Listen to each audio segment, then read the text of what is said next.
Donc, je dis bonjour. Et donc, on va lancer Pathfinder Kingmaker. Donc, sur la release. Allons voir si déjà le jeu va fonctionner. Puisque, apparemment, il a un peu du mal à se lancer. La release étant toute fraîche. Il ne faut pas s'attendre à avoir un jeu exempt de bugs. Pour l'instant, on a une magnifique barre de chargement qui a d'ailleurs changé depuis la bêta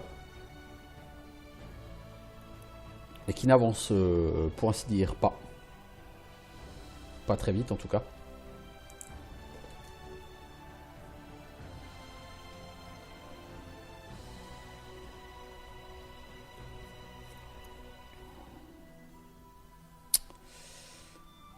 Alors, donc là, mon plan, j'ai grosso modo 1h15, 1h20 devant moi. Donc j'ai pas autant de temps que je l'aurais souhaité.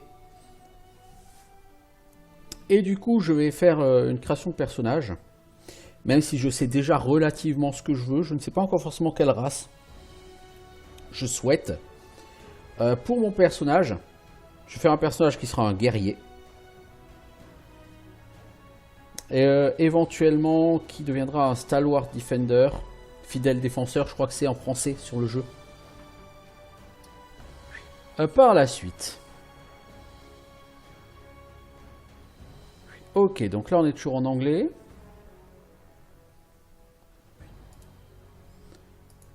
Alors, est-ce que le français va fonctionner aujourd'hui? Non, il faut relancer le jeu. Ça commence déjà pas bien. Je veux dire, le chargement prend 10 plombes. S'il faut relancer le jeu, c'est compliqué là par contre les enfants.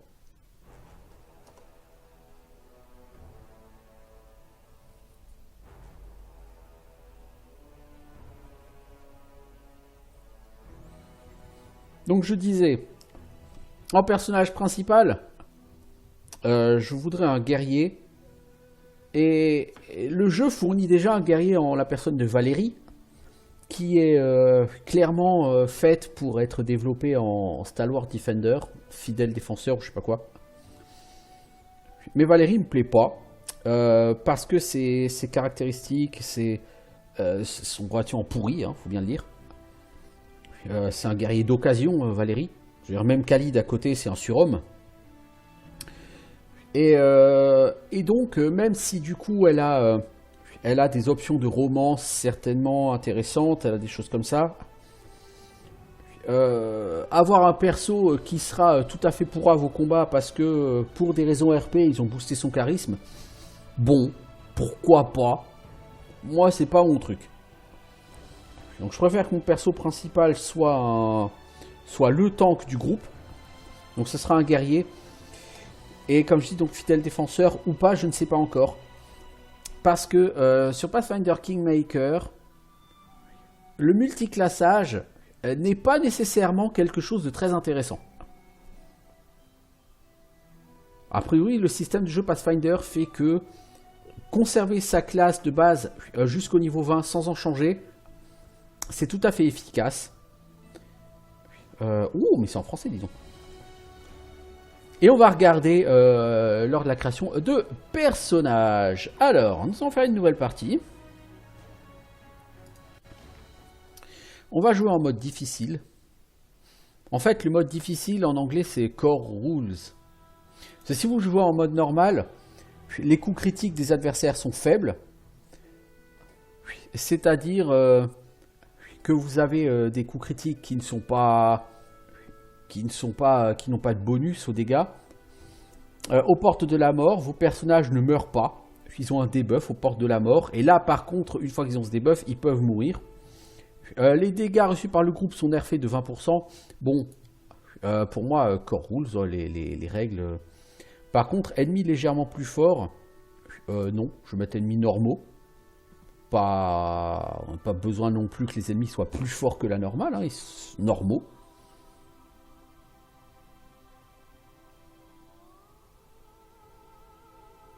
Mode dernier Aslan. Un seul emplacement de sauvegarde est disponible. Oui, c'est Iron Man, quoi.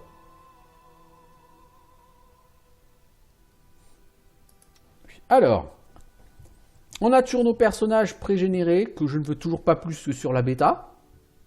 Donc je vais créer un nouveau personnage. C'est beau, hein, c'est en français, dis donc.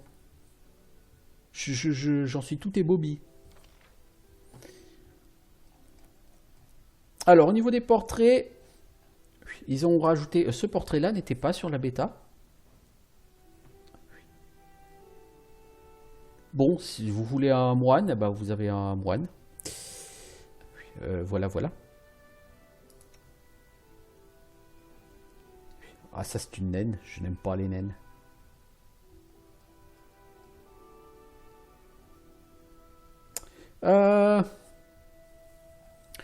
J'ai dit je vais faire une guerrière, peu importe. Guerrier, guerrière, guerrier, guerrière, guerrier. Alors, on va faire un guerrier.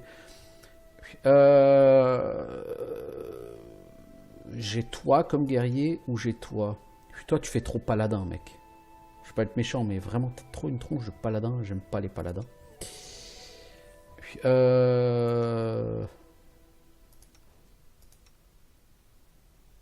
Ouais, en guerrier, vraiment, il y a celui-ci, mais celui-ci, c'est Kersten, je sais plus quoi, là, c'est un PNJ avec qui on va avoir des interactions de temps en temps. J'ai pas envie de prendre un PNJ comme ça. On va prendre un guerrier. Hein. Calaire humain, pourquoi Calaire humain? Parce que je sais pas si je vais en faire un humain ou un Azimar. Oh, mais tout est traduit et il y a plusieurs corpulences. Oh là là là là là là là. Oh là là, ils ont rajouté plein de couleurs de cheveux, dis donc. Tu peux avoir les cheveux bleus, les cheveux rouges. Pourquoi pas? Azimar. Parce que je cherche quelqu'un. Ah non, mais l'Azimar, c'est pas toi. Toi, tu seras l'humain. L'Azimar, ce sera, je pense, mon sorcier. Pour faire un guerrier, un humain, c'est très bien. Qu'est-ce que t'as comme coiffure, mec? Non, non. Ouais. Pourquoi pas? Ça correspond mieux à ton portrait, mec. Toi, t'as plutôt les cheveux sombres. Il n'y a pas les cheveux sombres? Ouais, comme ça. Puis ton visage, il est pas mal.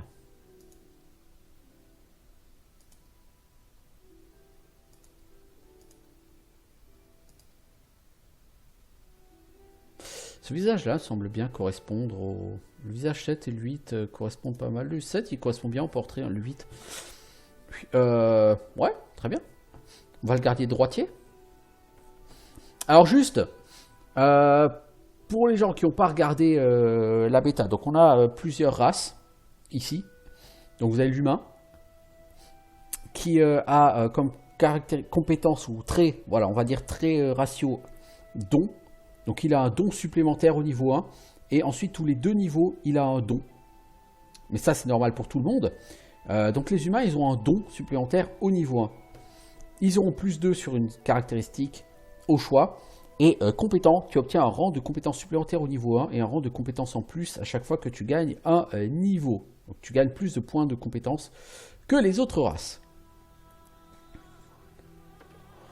Les elfes. Sens surdéveloppé, ça leur permet d'avoir des bonus lors des jets de perception. Magie elfique, tu reçois un niveau de plus 2 au test de lancer de sort pour surmonter la résistance à la magie. Et tu as aussi des bonus de connaissances pour identifier les objets. Immunité elfique, donc plus 2 jets de sauvegarde contre sort et enchantement. Et tu es familier avec les armes elfiques. Le nain, oh la vache, quand vous sélectionnez une race, il en faut du temps pour que ça charge. Alors le nain, lentement mais sûrement. Le nain, il avance très lentement, mais sa vitesse de déplacement n'est pas affectée par le poids. Donc tu peux lui coller une armure lourde, ça ne le ralentira pas. Stabilité. Les nains ont un jet, un bonus à leur jet de manœuvre défensive. Alors les manœuvres défensives, on va dire les manœuvres de combat, ce sont en général des actions qui visent à mettre un debuff sur votre adversaire. Par exemple, l'aveugler ou le faire tomber, le renverser, le repousser. Des choses comme ça. Donc les nains, lorsqu'ils se tiennent debout sur leurs pieds et qu'on essaye de les bousculer ou de les faire tomber, ils ont un bonus. bah, c'est plus difficile de faire tomber quelqu'un dont le centre de gravité est effectivement plus bas. Robuste, tu as plus de jets de sauvegarde contre poison, sort et pouvoir magique. Entraînement défensif contre les géants. La haine des orques et des goblinoïdes. Sang surdéveloppé et familier avec les armes des nains. C'est assez logique. Alors, les gnomes, sang surdéveloppé. Haine des reptiliens. Entraînement défensif géant. Donc, tu as une meilleure classe d'armure quand tu affrontes des créatures de taille grande. Résistance aux illusions, donc tu as un bonus au jet de sauvegarde, plus 2 contre sorts et effets de type illusion. Magie gnome, donc tu as plus 1 au jet de difficulté de sauvegarde des illusions que tu lances. Donc les ennemis vont être plus facilement pris par tes illusions.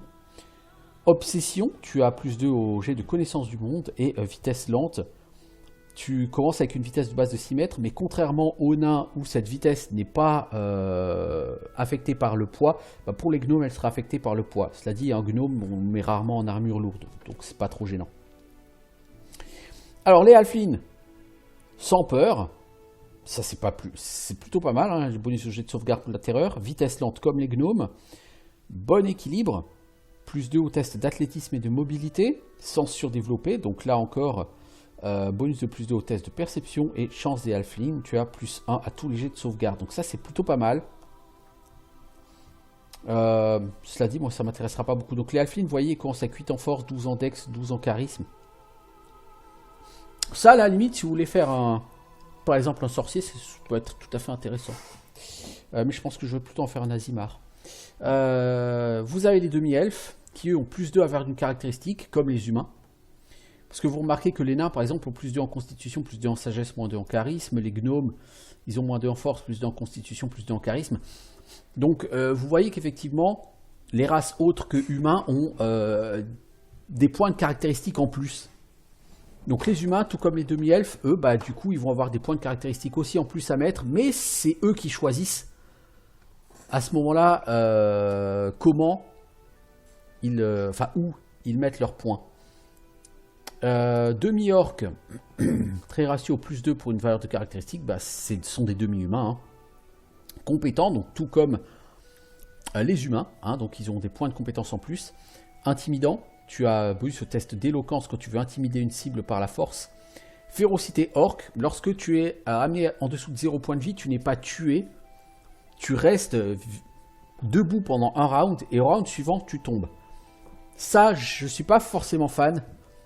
Pourquoi ? Parce que, mettons, tu tombes à moins 5 PV, eh ben, ton perso, il continue à se battre. Mais c'est-à-dire que les ennemis vont continuer à lui taper dessus. Et si tu te fais toucher, ne serait-ce qu'une fois, t'es mort. Et c'est ballot. C'est vraiment ballot. Je veux dire, sur la bêta, ça m'est arrivé de mourir à cause de ça. Hein, donc, Férocité Orc, je suis vraiment pas convaincu. À la fin de son tour, s'il ne repasse pas au-dessus de 0 point de vie, il tombe inconscient. C'est-à-dire que dès que tu es en dessous de 0 point de vie, il faut que tu popotes, que quelqu'un te colle un heal et que tu pries pour pas prendre une baffe. C'est la roulette russe. Hein. Et les Azimars, ça on regardera plus tard, parce que les Azimars, je ferai un perso, je pense, Azimar. Peut-être pas sur cet épisode, mais je ferai un perso Azimar quand même.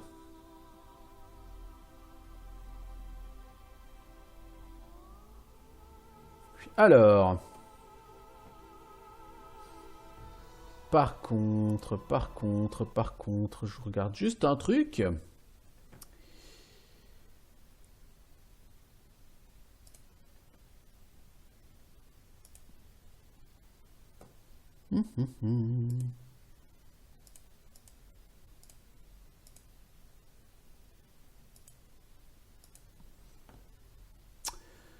Parce que j'ai un léger problème, comme qui dirait, je sais pas du tout.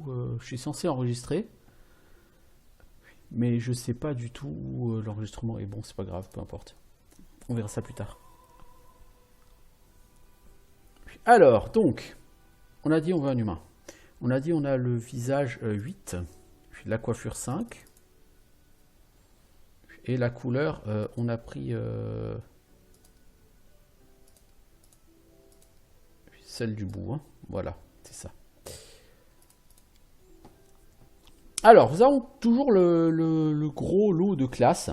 Notez qu'il y a une nouvelle classe euh, de prestige, le dueliste. Le dueliste n'était pas disponible sur la bêta. Donc le dueliste, c'est quelqu'un qui va avoir de la mobilité, esquive, attaque en finesse, souplesse du serpent, bonus attaque 6, lanceur de sorts profane. Le dueliste, les talents du dueliste complètent ceux du roublard ou du barde qui souhaite améliorer ses capacités de combattant, mais parce qu'il ne porte pas d'armure lourde, ne hésite à engager la lutte. Les duellistes sont en première ligne aux côtés des guerriers, des barbares et autres amateurs de corps à corps. Ils évitent les lames de leurs adversaires et trouvent la faille dans leur défense avec tout autant d'habileté. Donc moi, ça va typiquement pas être ce qui va m'intéresser. Là, ce qui va m'intéresser, c'est le fidèle défenseur, esquive robustesse. Ça n'a pas été traduit en français. Les fidèles défenseurs sont les maîtres du combat en mêlée qui veulent à tout prix prouver que la meilleure attaque, c'est une bonne défense. Les fidèles défenseurs sont normalement en première ligne du combat, tenant la position pour couvrir leurs alliés, sautant dans les brèches des formations opposantes pour les retenir pendant que les autres leur foutent sur la gueule. Hein. On va faire simple. Hein. Donc, ça c'est vraiment le tank, le fidèle défenseur. Parce qu'un fidèle défenseur, sur la bêta, il y avait moyen je ne vais pas dire de trichouiller, mais de booster ses points d'expérience pour créer des persos de niveau 20. Et du coup, j'ai un petit peu joué avec certains persos. Et j'ai comparé un fighter niveau 20 avec un fighter 10 et Stalwart Defender 10. La différence, le guerrier a clairement moins de classe d'armure que le fidèle défenseur. Le guerrier n'a pas accès au skill qui permet de régénérer sa vie une fois par jour. Par contre, le guerrier a de meilleurs bonus d'attaque et tape clairement plus fort. À la fin du jeu, il y avait 3 ou 4 points de dégâts d'écart. D'un côté, c'était avec une épée bâtarde, c'était un D10 plus 12 et de l'autre un D10 plus 8, je crois. Donc c'est pas négligeable en termes de dégâts. Donc franchement, le guerrier tape clairement plus fort. Par contre, le fidèle défenseur encaisse beaucoup plus. Donc on va pas revenir forcément sur toutes les classes parce qu'on en a beaucoup. Hein. Encore une fois, chaque classe se développe en 4 sous-classes. Donc la classe de base plus les 3 autres sous-classes. Je ne vais pas revenir en détail sur toutes ces classes. Parce que si on veut le faire, on en a pour littéralement 3 heures. Donc on va donner les grandes lignes des classes. L'alchimiste, c'est quelqu'un qui va être spécialisé dans la création de mutagènes et d'explosifs. Donc des explosifs pour faire des dégâts à eau, des espèces de grenades, et des mutagènes pour booster certaines caractéristiques du personnage. Alors après, bon, vous avez d'autres sous-classes qui elles, vous permettent d'avoir des variations. Le barbare, je pense qu'on ne va pas forcément le présenter. Hein. Le barbare, c'est clairement le type berserker. Donc le mec qui va pouvoir entrer en rage pendant un certain nombre de rounds par jour et un certain nombre de fois par jour. Puisque vous commencez avec rage de berserker et régulièrement donc vous avez des pouvoirs de rage. Donc les pouvoirs de rage, ça améliore la puissance de votre personnage lorsqu'il enrage. Vous gagnez des réductions des dégâts à terme et vous avez des bonus lorsque vous êtes enragé. Donc clairement le barbare, c'est le mec, il joue beaucoup sur sa rage. C'est des bonus à la force, à la constitution, au jet de volonté.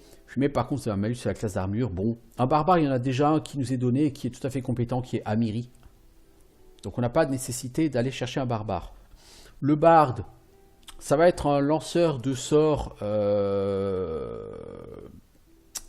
comment on dit, spontané. Il va aussi pouvoir buffer ses potes avec ses auras. Là encore un bard, il y en a un qui nous est donné, c'est Lindsay. On le regardera ensemble lorsqu'on jouera avec. Le clerc, bon, le prêtre, je pense que c'est pas trop la peine de de le présenter, hein. Donc c'est lui qui va être le maître de la magie divine avec beaucoup de buffs, du soin, mais aussi des sorts d'entrave, des sorts de dégâts, des sorts de crowd control. Donc là encore, on a plusieurs sous-classes derrière. Le druide, le guerrier, l'inquisiteur. Je pense pas que je vais quand même... Le druide, donc lui, il va invoquer un... Il va avoir un compagnon animal qui va gagner en force, en puissance avec lui, et lui-même va pouvoir lancer aussi des sorts. On a le guerrier, que je garde pour la fin parce que lui, on va rentrer en détail dessus. L'inquisiteur, qui est une sorte de mec qui a quand même des talents de combattant, mais qui a quand même de la magie cléricale. Je vais pas dire que c'est un paladin, c'est pas ça, parce que lui, il a plutôt le côté tueur. C'est pas un anti-paladin non plus. Là encore, le jeu vous en fournit un inquisiteur, hein, c'est Jaetal. On va pas rentrer dans le détail. Le Magus, c'est un caster qui a quelques capacités au CAC. C'est-à-dire que techniquement, le Magus a la possibilité de lancer ses sorts, de les appliquer non pas directement sur l'adversaire, mais de les appliquer sur son arme. Et ensuite, il frappe l'adversaire. Et s'il touche l'adversaire, eh bien, il inflige les dégâts du sort plus les dégâts d'arme. Et là où c'est intéressant, le Magus, c'est que si votre attaque est un coup critique, eh ben, les dégâts de votre sort vont être multipliés par votre multiplicateur de dégâts critiques. Et avec une rapière et les bonnes feats qui vont avec, vous pouvez faire un coup critique sur un jet de 15-20, je crois. Donc c'est-à-dire vous avez une chance sur 4 de faire un critique. Et du coup, ça devient particulièrement intéressant. Donc ça peut être pas mal. C'est un personnage qui, a priori, c'est une classe qui a l'air d'avoir pas mal de succès auprès des joueurs. Moi, c'est pas vraiment une classe qui me parle. Mais bon. Donc le moine, c'est le classique qui va se battre à main nue. Donc le moine va avoir des pouvoirs qui sont liés au ki. Donc il gagne un certain nombre de points de pouvoir ki en fonction de son niveau. Et il peut utiliser ces points de pouvoir ki pour faire des frappes. Et ces frappes particulières vont donner des bonus à ces frappes normales. Par exemple, ça peut te transformer ton arme réserve de ki, hein. Par exemple, au niveau 3, du coup, si tu utilises du ki, tes attaques à main nue sont considérées comme des armes magiques pour ce qui est d'ignorer la réduction des dégâts, etc. etc. Et en tant que spécialiste du combat à main nue, tu vas infliger des dégâts qui dépendent de ton niveau. Entre niveau 1 et 3, tes frappes au point font un D6 points de dégâts, bien sûr modifiés par le modificateur de force. Au niveau 4 à 7, 1 D8, au niveau 8 à 11, 1 D10, au niveau 12 à 15, 2 D6, etc. Et tu finis au niveau 20 par 2 D10 de dégâts. 2 D10 de dégâts par attaque, c'est énorme, hein. Ça tape vraiment très très fort. Vous avez le paladin. Donc le paladin, lui, il va avoir des liens d'armes. Donc il peut, pendant un certain temps, améliorer son arme. Donc pour transformer une arme normale en arme plus 1, plus 2, plus 3, plus 4, plus 5, jusqu'à plus 6. Ou il peut augmenter le bonus d'une arme. Sachant que s'il augmente le bonus d'une arme via cette compétence, le bonus total de l'arme ne peut pas excéder plus 5. Le paladin va avoir des châtiments. Donc il peut faire appel au châtiment du mal. Enfin, châtiment contre le mal d'ailleurs. Châtiment du mal, ouais, c'est ça. Et ça lui permet de désigner une cible particulière. Et cette cible va subir plus de dégâts. Le paladin a aussi des auras de soins, canalisation d'énergie positive. Il a des immunités, il a la grâce divine et il a des auras. Le rôdeur, qui est un mec un peu comme un ranger, hein, sur un Donjons et Dragons 3.5. C'est-à-dire le mec qui va être assez doué avec 2 armes ou avec un arc. Vous avez un roublard, donc le voleur. Classique, bon, lui on le présente plus, hein, monsieur attaque furtive, tout ça. L'ensorceleur, bah, c'est un magicien, mais en sort spontané. C'est-à-dire que lui n'a pas besoin d'apprendre tous les jours, il n'a pas besoin de mettre à jour, entre guillemets, sa liste de sorts connus pour les lancer. Et on a le magicien, qui lui, bah, c'est l'opposé, entre guillemets, de l'ensorceleur, c'est-à-dire que il a une réserve de sorts plus large à sa disposition, mais il ne peut lancer les sorts que les sorts qu'il a mémorisés. Contrairement au sorcier qui a moins de choix de sorts, mais qui par contre peut lancer les sorts comme il le souhaite. Il a droit à un certain nombre de sorts par jour, mais il lance les sorts qu'il souhaite comme il le souhaite. Contrairement au magicien, si le magicien peut lancer 5 sorts de niveau 1 par jour, mais qu'il a appris qu'une fois projectile magique, eh ben, il ne peut pas lancer 2 projectiles magiques dans la journée, c'est pas possible. Donc moi je vais faire un guerrier. Alors le guerrier, donc il y a défenseur Aldori en sous-classe. Le défenseur Aldori c'est un guerrier à 2 armes, m'intéresse pas. Le spécialiste du pavois, c'est ce qu'est Valérie. Alors je me tâte à faire un spécialiste du pavois ou à faire un guerrier, et vous avez le combattant à 2 mains qui lui va se battre avec des grosses épées qui couent. Hein. Donc le combattant de base, il reçoit des feats, des dons de combat, tous les 2 niveaux. Donc qui vont lui permettre d'améliorer ses compétences, d'améliorer ses statistiques de combat.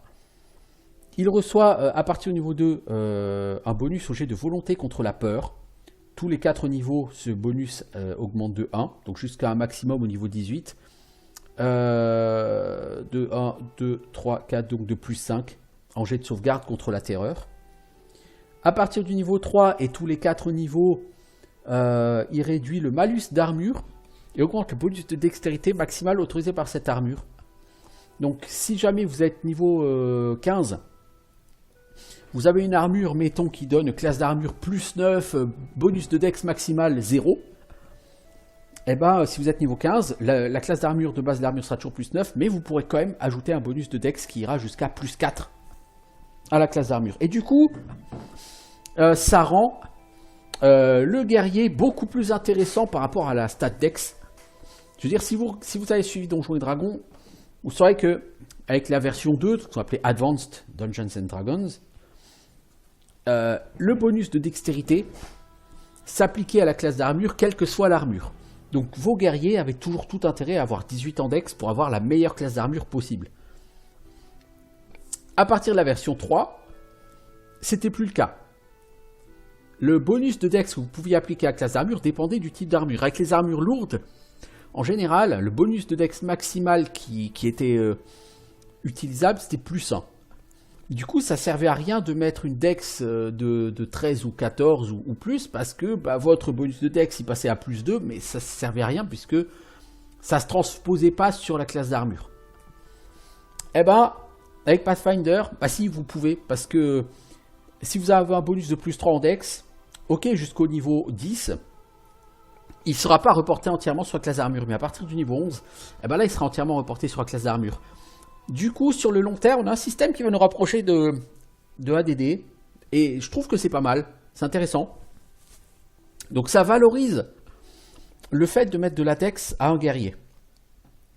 Cela dit ça, le Stalwart Defender n'a pas ça. Donc si vous faites un guerrier niveau 10, puis un Stalwart Defender niveau 10, ce bonus s'arrêtera à plus 2. C'est-à-dire que vous pourrez rajouter plus 2 au bonus de dex de votre armure. Donc si vous avez une armure qui fait, mettons, 8 en classe d'armure, dex max plus 1, là ça fera 8 en armure, dex max plus 3. Donc ça reste quand même intéressant de monter votre dex jusqu'à... Vous pouvez même le monter jusqu'à 16. À terme, ça sera quand même très intéressant. Cela dit, je ne vais pas vous mentir, mon objectif ça va être de monter guerrier niveau 7 et après de basculer sur Stalwart Defender et prendre les...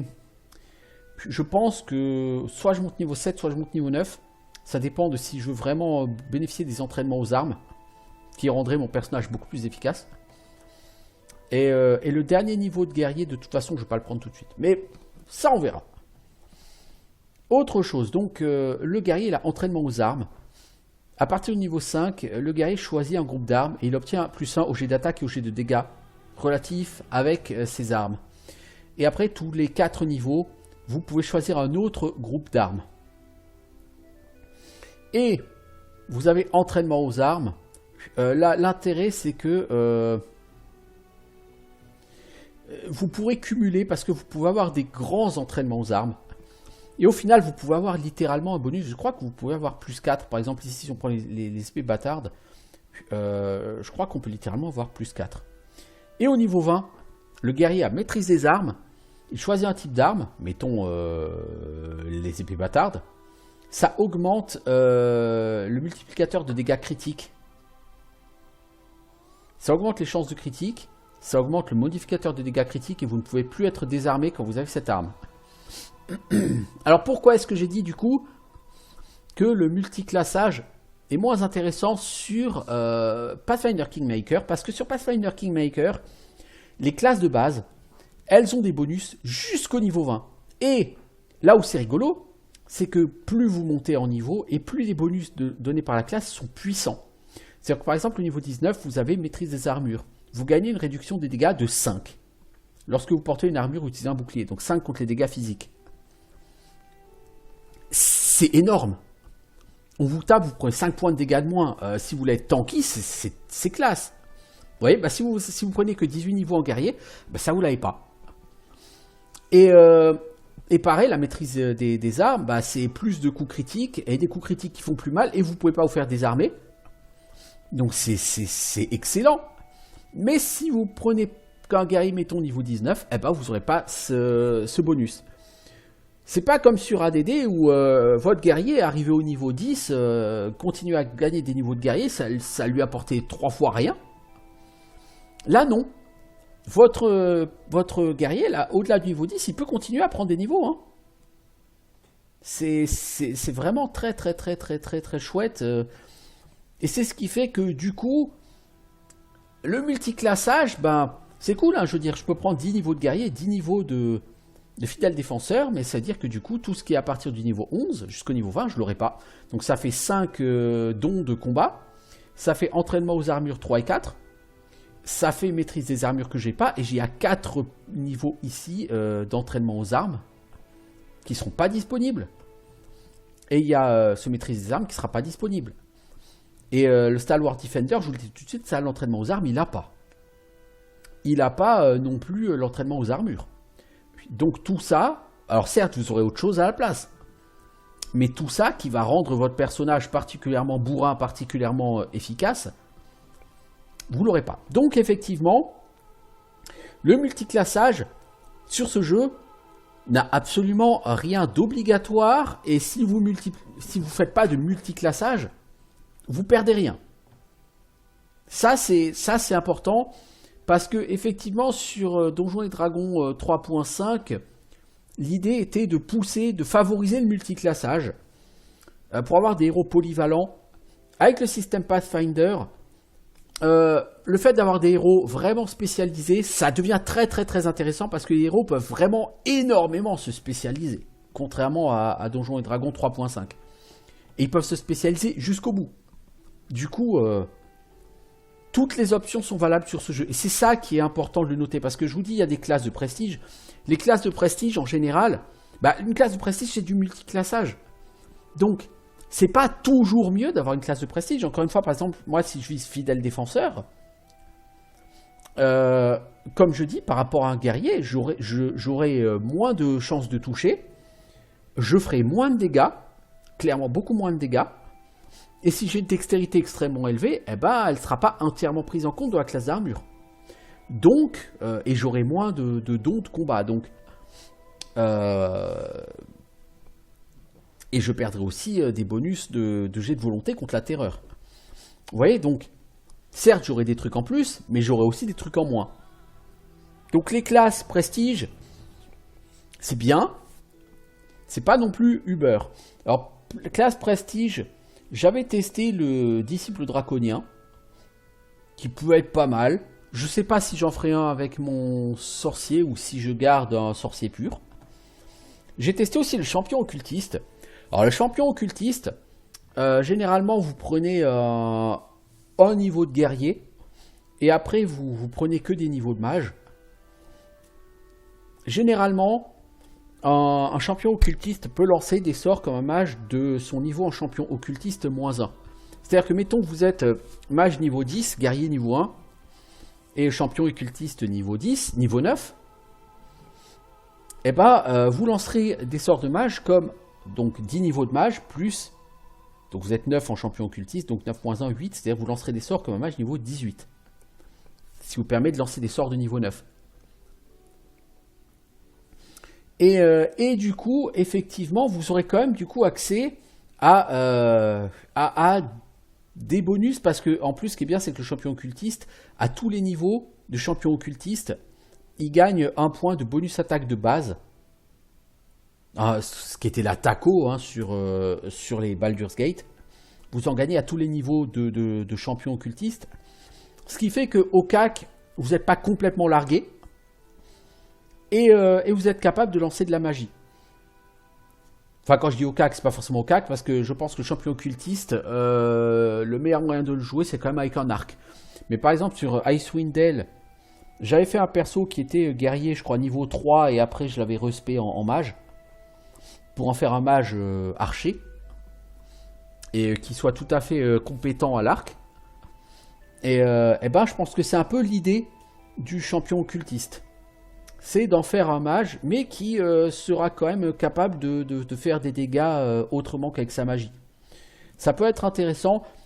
Après, bah forcément, c'est dire que les niveaux de guerrier que vous avez ne seront pas considérés comme des niveaux de caster, donc ça peut vous limiter dans votre capacité à lancer des sorts à haut niveau.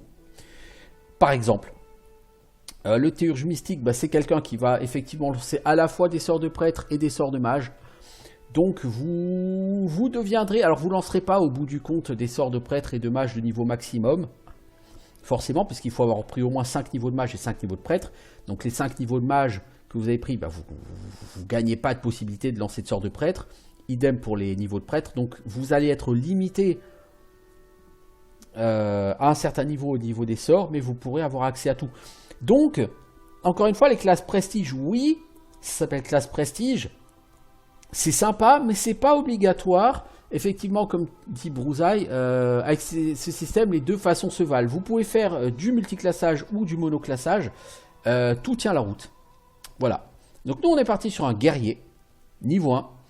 On va lui mettre ses points de compétence, son bonus de race, ses points de caractéristiques. Alors, étant donné que je veux avoir dodge, je vais mettre 13 en dex. Je vais mettre au moins 16 en force et en constitution. J'aurais bien aimé lui mettre, par exemple... Ah, mais attendez. Je vais lui mettre plus en force, par exemple. Vous allez me dire, oui, mais il est censé être tanky, c'est plutôt de la constitution qu'il lui faut.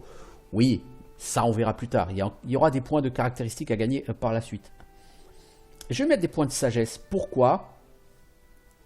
Parce que... alors, je pourrais mettre des points d'intelligence. Regardez ici au niveau des points de compétence. Voilà, si je mets plus d'intelligence, il va gagner plus de points de compétence par niveau. Ce qui peut être sympa. Ce qui peut être très utile. Par contre, la sagesse, ça s'applique au jet de sauvegarde de volonté.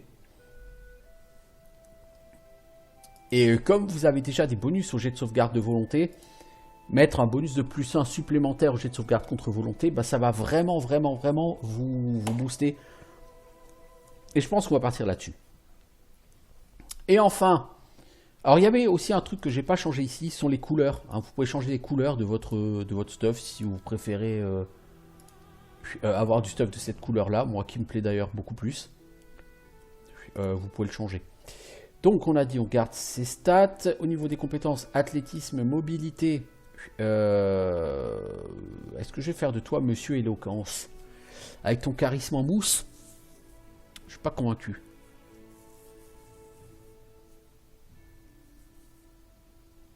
Je vais faire de toi connaissance de la nature. C'est quoi la connaissance? C'est l'intelligence. C'est sagesse. Ouais, bon, tu vas prendre ça. Voilà.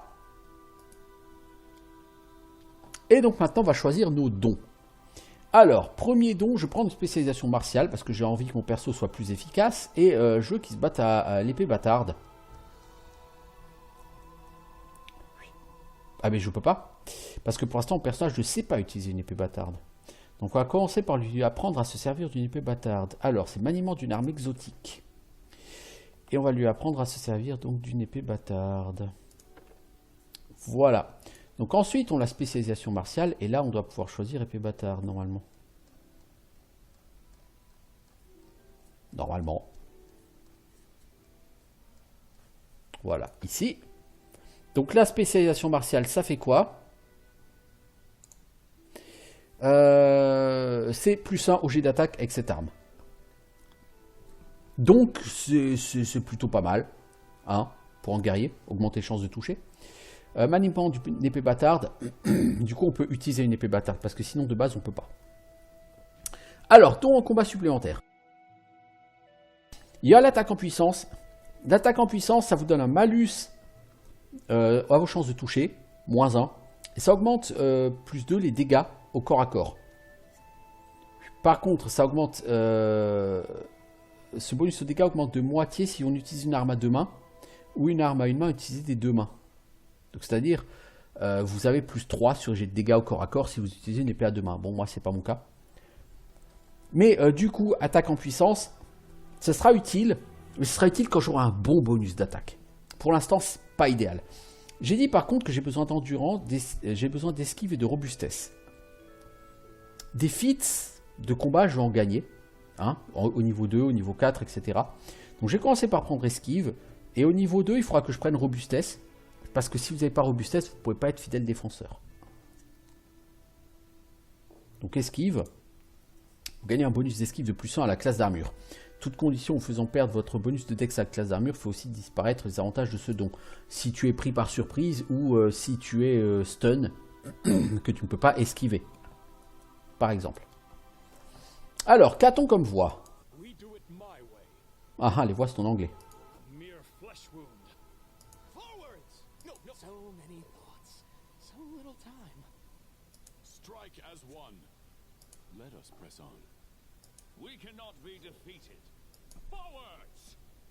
Everyone counts on me. I feel faint. All this waiting bores me. Spell's not working like that. None shall escape! Calm down. Not dead yet. This will hurt. C'est ce que j'avais sur la bêta, c'est pragmatique. J'hésite, je sais pas. Courageux?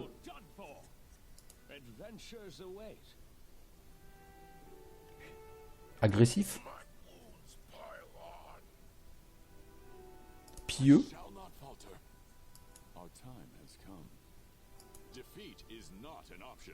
On va prendre un pieux.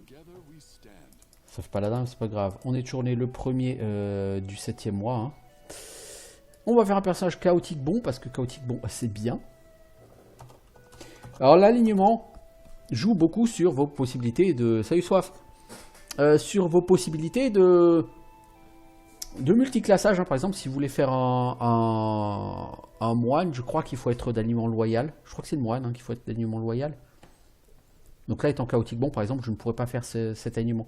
Pour être paladin, je crois qu'il faut être loyal bon. Donc pareil, si je voulais me multiclasser en paladin, ça ne marcherait pas. Bon, cela dit, c'est pas très grave. Voilà, on a un nom, on a un alignement, on a une voix, on a une date de naissance. Parfait. Donc voici à quoi va ressembler notre personnage. Guerrier niveau 1, force 18, dex 13, constitution 16. Alors pourquoi dex 13?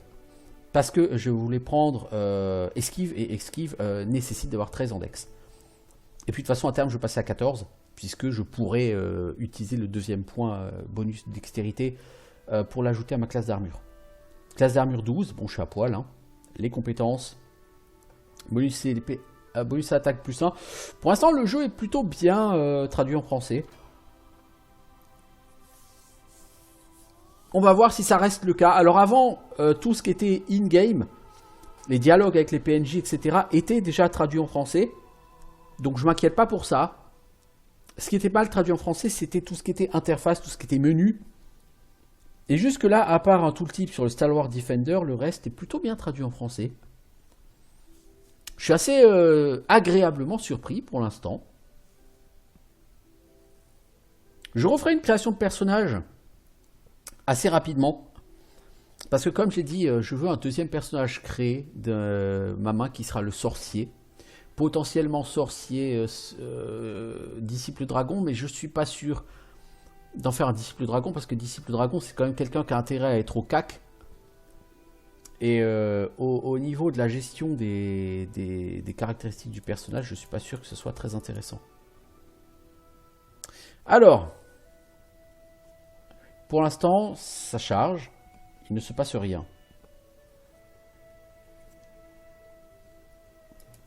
C'est assez, je veux pas dire que c'est inquiétant, c'est assez ennuyeux.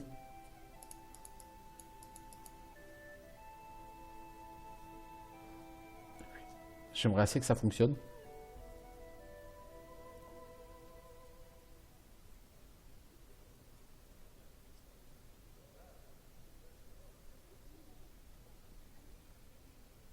Au moins on entend les gens dans la salle de réception, la salle de banquet.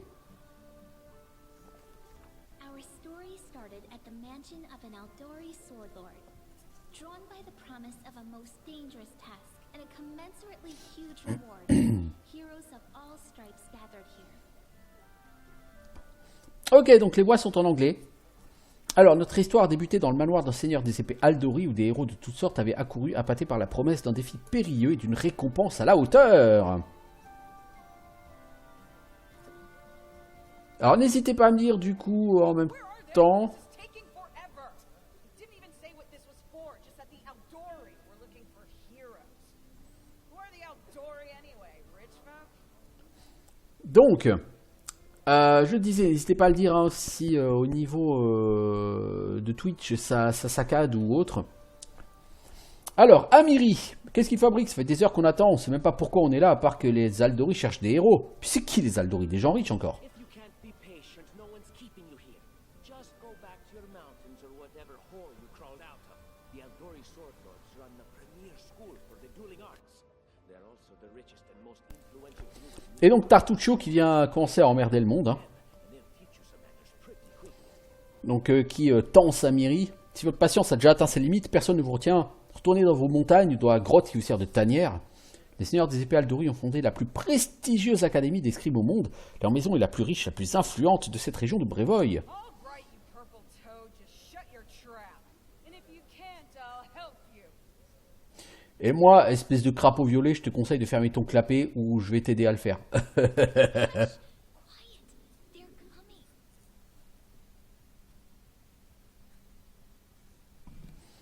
Taisez-vous, ils arrivent.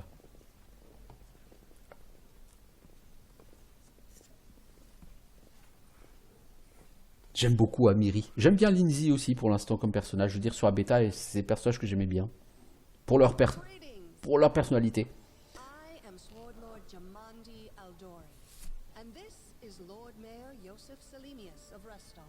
Welcome to my mansion. Et n'hésitez pas aussi à me dire si le son, du coup, des dialogues est pas trop faible ou trop fort. Parce que j'avais réglé le son par rapport à XSplit, et là, comme j'utilise OBS, il prend pas du tout la même façon pour le son. Alors, salutations, je suis le seigneur des épées Jamandi Aldori, voici le seigneur maire Yosef Selimius de Restov. Je vous souhaite la bienvenue. Nous vous remercions chaleureusement du fond du cœur d'avoir répondu à notre appel. Thank you, Lord Mayor. Now, to the point. Ouh, South of wall of here, text. just beyond Brevoy's border, lies a region known as the Stolen Lands. This is disputed territory, and while it's long been claimed by nearby states, it's never been truly taken. I won't bore you with the legal technicalities. Suffice to say that anyone with enough courage and power to seize the stolen lands and name themselves Baron or Baroness, claiming dominion, well, none of the neighboring states would be able to challenge it.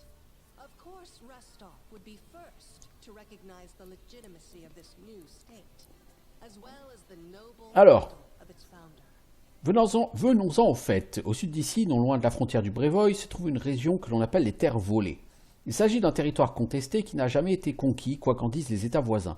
Je vous épargnerai les détails juridiques fastidieux, sachez simplement que si quelqu'un avait le courage et la force nécessaires pour s'emparer de ces terres volées et s'en proclamer baron ou baronne, nul ne pourrait y trouver à redire. Bien entendu, Restov s'empresserait de reconnaître publiquement la légitimité de cette nouvelle baronnie, ainsi que le titre de noblesse de son fondateur. Fortunately, Malheureusement, un obstacle sérieux se dresse entre vous et votre glorieuse destinée. idol. A gang of bandits holds Un gang de bandits. their chief, who they call the Stag Lord, considers himself the rightful owner of these lands, and no one has yet been able to challenge his power. Bring me his head, and you'll be able to return to the stolen lands as their legal ruler. Any questions? Le chef donc des bandits qui réside dans la terre volée s'appelle Seigneur Serre. Il règne en maître incontesté. Personne n'a réussi à le défier sans en payer le prix. Apportez-moi sa tête, vous pourrez revenir dans les terres volées en seul et légitime seigneur des lieux. Avez-vous des questions? Alors juste pour le plaisir d'avoir ce nabo insupportable de Tartuccio, on va dire, nous sommes plusieurs. Qui recevra le titre de baron? Ben, moi, naturellement. Je suis le chef de l'expédition, après tout. Mais n'ayez crainte, je saurais me montrer reconnaissant envers ceux qui m'ont aidé. Déjà, le mec puant, quoi. We haven't yet begun, and you already speak of divvying rewards. What makes you think we'll even succeed? There's little point arguing over who gains the title when we'll most likely lose our lives there. Et Harim, toujours aussi positif. On n'a même pas encore commencé, vous discutez déjà du partage des gains? Mais qu'est-ce qui vous fait croire qu'on va gagner? À quoi bon se disputer un titre, alors que nos chances de revenir vivants et terre volée sont très minces? Merci Harim. If I may please, Si je puis me permettre, we believe you're all vous méritez tous ce titre. equal of a noble title Vous déciderez donc, pendant votre expédition, de qui sera le plus méritant. as a team to decide which of you is best suited. Ok, pour moi c'est clair. Parfait, vous partirez demain. Donc en gros, on me remercie et on me dit, vous partez demain, vous pouvez donc vous reposer ce soir. Cool. Though this is my first real adventure. So, shall we go teach this stag lord a lesson? Un peu plus fort sur le dialogue, pas de problème, Rosaille. Alors, Lindsay. Bonjour, je suis Lindsay, je suis une barde, même si c'est la première véritable aventure de ma carrière. Vous êtes prêt à donner une bonne leçon à ce seigneur cerf? Et comment? On va chanter nos exploits pendant des siècles. I have no doubt. Kind of related, I wanted to ask you something. J'en doute pas, j'avais une question à vous poser. How do you feel about this Tartuccio fellow? I think he's pretty obnoxious personally. He appointed himself head of the team, and he's just after the Baron's crown, or whatever it is Barons wear. Doesn't matter. I don't like him. I think you should be team leader. When I first saw you, I couldn't help but think, now here's a real hero. Someone who'll be praised in poems and songs. This is the person I'll write my book about. Alors, que pensez-vous de Tartuccio? Je le trouve horripilant, hein, en ce qui me concerne. Il s'est proclamé chef de l'expédition sans demander l'avis de personne. Et il n'est intéressé que par une chose, la couronne de baron. Enfin, ou quelque autre chose que porte un baron d'ailleurs. Peu importe, je ne l'aime pas. Je pense que c'est vous qui devriez prendre la direction des opérations. Dès que je vous ai vu, je me suis dit, ma vieille, ça c'est un héros, un vrai. Le genre qu'on célèbre dans les poèmes et dans les chansons, c'est le héros désigné pour ton livre. Un livre? I should have Zut, j'aurais dû commencer par ça. Laissez-moi expliquer. Vous savez quel est le problème récurrent avec les biographies des héros? Eh ben, elles sont toujours écrites des années plus tard, en se basant sur des propos de témoins. Et encore, ça c'est dans le meilleur des cas. Le plus souvent, ces récits prennent des dires de quelqu'un qui a entendu l'histoire de son frère qui la tenait, de la belle-sœur, de son cousin par alliance, et ainsi de suite. Chacun ajoutant une nouvelle couche de mensonges. Quand je lis ce genre d'ouvrage, je me demande pourquoi les héros n'ont pas emmené un barde avec eux, juste pour tout consigner dans les règles de l'art. And then I thought I could be that guard. Et puis je me suis dit, je pourrais être ce barde. Il fallait donc juste trouver un héros digne de ce nom et le suivre dans ses aventures. A great plan, huh? Et me voilà. Here we are, with a heroic journey lying before us. Eh ben, ça me paraît un excellent plan. All right. I'm going to my room to write about tonight. See you in the morning. C'est ça, retire-toi dans ta chambre pour écrire pour ce soir. Ok. Alors. L'interface n'a pas changé d'un poil. Notez par contre effectivement qu'apparemment c'est du français partout. Même sur l'encyclopédie. Oh, c'est beau. C'est beau parce qu'il y a tellement de choses là-dedans. Le journal de Lindsay, en route vers la gloire, donc ça raconte notre épopée. Et donc on va avoir les quêtes, hein, bien sûr, dans le journal de Lindsay. Donc le jeu se joue façon Baldur's Gate, hein, donc vous cliquez sur l'endroit où vous voulez aller, votre personnage s'y rend. Pour déplacer la caméra, vous pouvez amener la souris sur un bord de l'écran ou utiliser les touches flèches. Oh, ils ont mis des petits... au lieu d'écrire juste le nom du personnage, ils ont mis une petite décoration dessus, c'est cool. Cette expédition est condamnée d'avance. Ouais, merci Harim, j'aurais pas dû te parler. Je le savais, je le savais. Alors, un ennemi à moins de 0 feet pied. Ah ouais, la traduction est encore pas totale. Hein. Quitter une zone. Oui, je sais comment quitter une zone. Donc là, on doit aller se reposer. Eh bien, allons nous reposer. Ouais, non, Harim positif, effectivement. Mais c'est pour ça il me plaît bien Harim. Le problème, c'est que je sais pas si je vais le garder lui comme Claire ou si je vais prendre Christian plus tard. Ça dit, Harim me semble plus compétent au corps à corps. Et pour moi, un Claire, c'est bien au corps à corps. Donc je pense que je vais garder Harim, quoi qu'il arrive.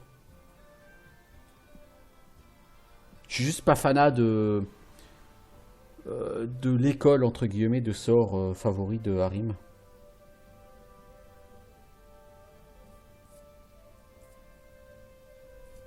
Les temps de chargement sont vachement plus longs que sur la bêta, par contre. Hein.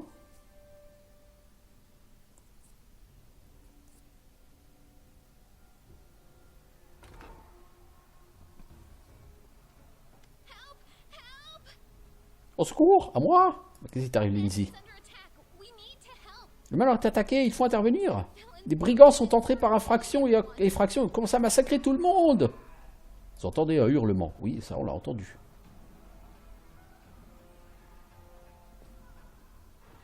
Et toi, tu vas nulle part. Alors, on nous explique comment fonctionne le combat. Bon, on a déjà joué à des jeux typés Baldur's Gate. Alors, tu conseilles quoi, mon gars? Une épée longue, une épée bâtarde. Ah, on te donne une épée bâtarde cette fois-ci, ça c'est cool. Et un arc long. Donc, tu vas utiliser plutôt une épée bâtarde qu'une épée longue, puisque tu es plus compétent. Vous voyez, en attaque, j'ai plus 6 avec l'épée longue. J'ai plus 5 et, plus 6 avec l'épée bâtarde, plus 5 avec l'épée longue. Hein, c'est normal, puisque je maîtrise plus les épées bâtardes. Quel est l'intérêt? L'épée bâtarde, elle tape plus fort. Par contre, du coup, ça m'a coûté un don de pouvoir l'utiliser. Je conseille quoi comme armure? Une armure d'écaille. Ils ont changé le skin aussi. Il est plutôt joli.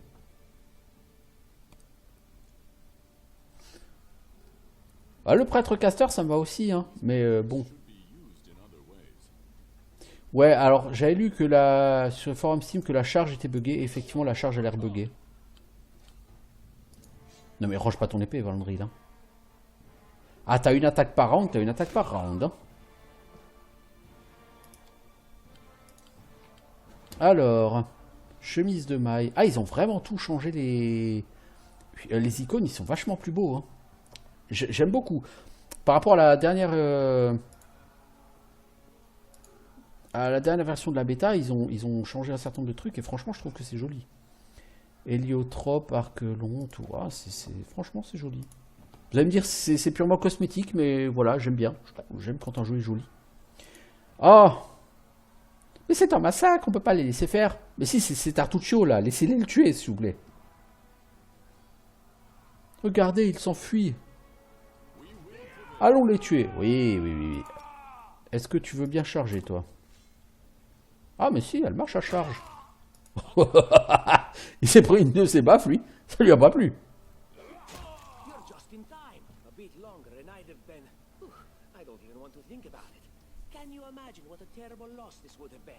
Oh là oui.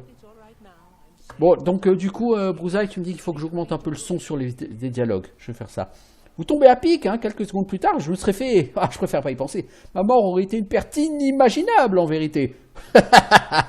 Par chance, je vais échapper, belle. Je suis sain et sauf. Prêt à vous mener à la victoire. Mec, t'as même pas été foutu de fuir des bandits et tu veux me mener à la victoire? Sérieusement. Alors...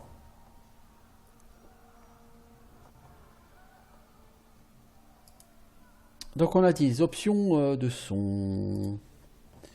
En fait toutes les options de son sont déjà au max. Hein. Donc je peux augmenter le son général. Là par contre il faudra me dire au niveau du son, au niveau de la musique, etc. si c'est pas trop faible. Ou pas trop fort là du coup plutôt.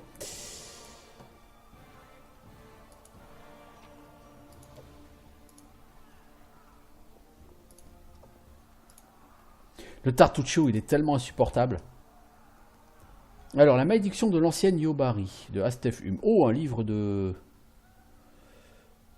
Un livre de l'or, dis donc. Vieille carte d'Avistan, un objet utile. Un marchand donnerait un bon prix. D'accord. C'est de la déco, quoi. F5 pour la quick save, F5 pour la quick save. Je suis vraiment... c'est plus qu'une tête à claque, Brousaille. Mais on va pas spoiler, hein. Même si j'ai déjà fait plusieurs vidéos sur la bêta, on va pas spoiler.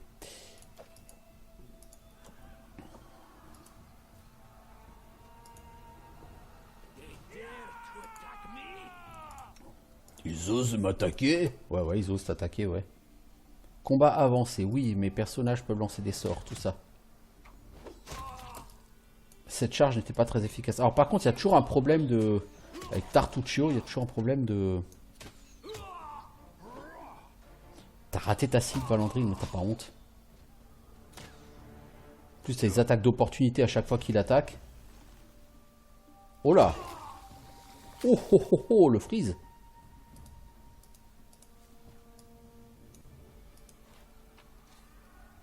Alors... On va pas garder toutes les armures, hein, parce que les armures vont nous encombrer et l'encombrement, c'est la plaie de ce jeu. Par contre, on va donner des potions de soin à tout le monde. Même si Tartuccio, je vais plutôt lui enlever ses potions de soin à lui.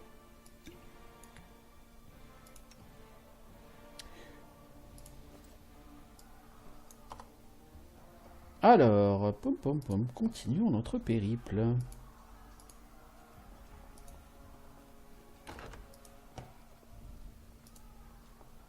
Je ne crois pas à mes yeux dire que nous aurions pu être à leur place. Toi peut-être, moi pas. Masse lourde, armure de peau. C'est juste pour revendre, mais bon, le problème c'est qu'on ne pourra pas tout porter. C'est mieux, Brousaille? Bon, bah c'est cool. Ouais, encore une fois, les réglages étaient faits pour XSplit et sur XSplit le son est vachement moins fort, donc enfin vachement plus fort, pardon, justement. Carnet de notes vierge, ça se vend, hein. Un marchand, ça n'a aucune utilité.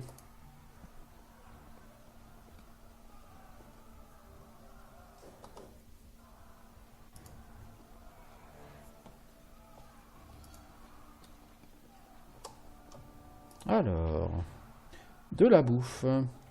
Et encore du texte de l'or. Alors je ne vais pas forcément lire le texte de l'or parce que c'est long. Genre le jeu est déjà assez long comme ça, alors si en plus je vous lis le texte de l'or, ça va être compliqué.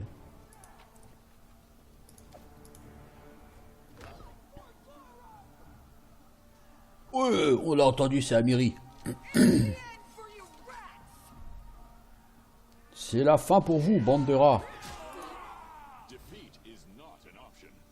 Non mais on va pas perdre, hein. Amiri, de toute façon elle va tuer tout le monde à elle toute seule, hein, les gars. Vous savez, vous pouvez courir, hein. Pas pressé, Valandril, je pense qu'il doit être déjà trop chargé, lui. Non. Bah t'aurais pu courir, mon gars. Ça, du coup, vous avez rien gagné, quoi. Ah, c'est vous. Restez hors de mon chemin, je vous embroche. Du sang pour Gorum. Espèce de barbare. Je crois que tous les héros devraient être comme elle.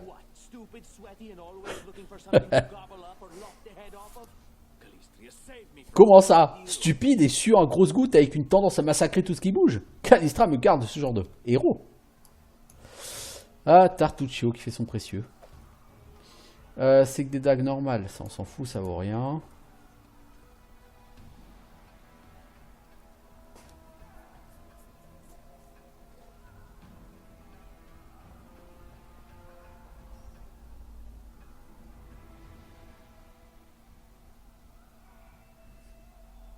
Donc les bandits qui se retrouvent face à des défenseurs du manoir, sauf que les bandits ils amènent un de leurs potes. Et leurs potes ils rigolent pas. Voilà, hop. Le géant, il est méchant le géant.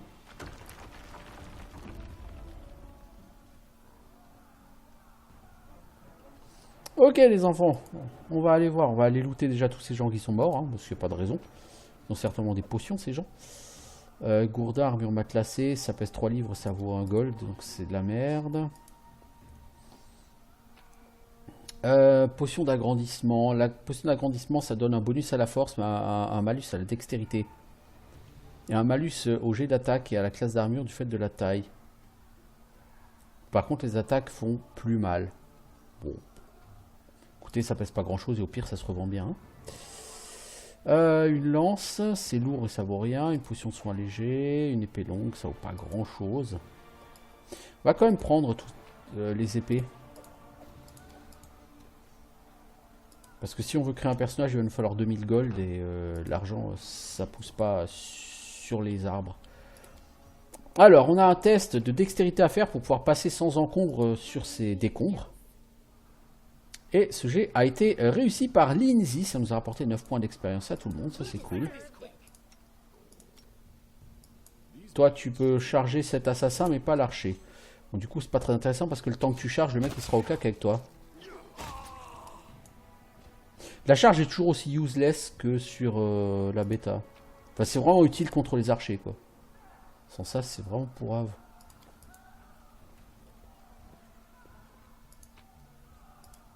Alors, cet arc court, il faut un peu d'argent.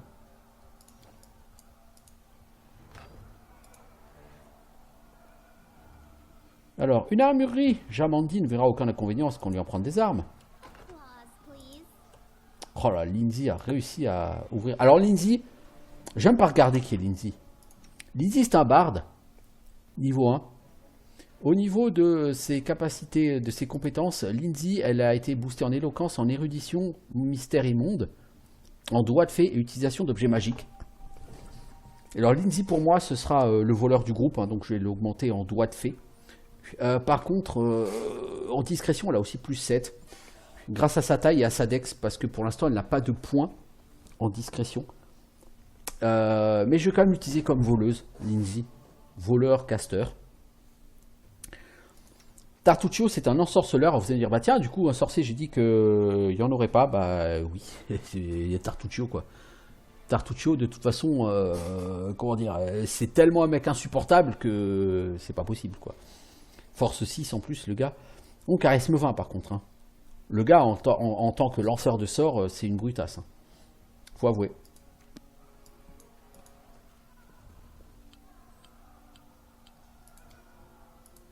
Alors, qu'est-ce qu'on peut fouiller là-dedans? Arc long composite et une masterwork.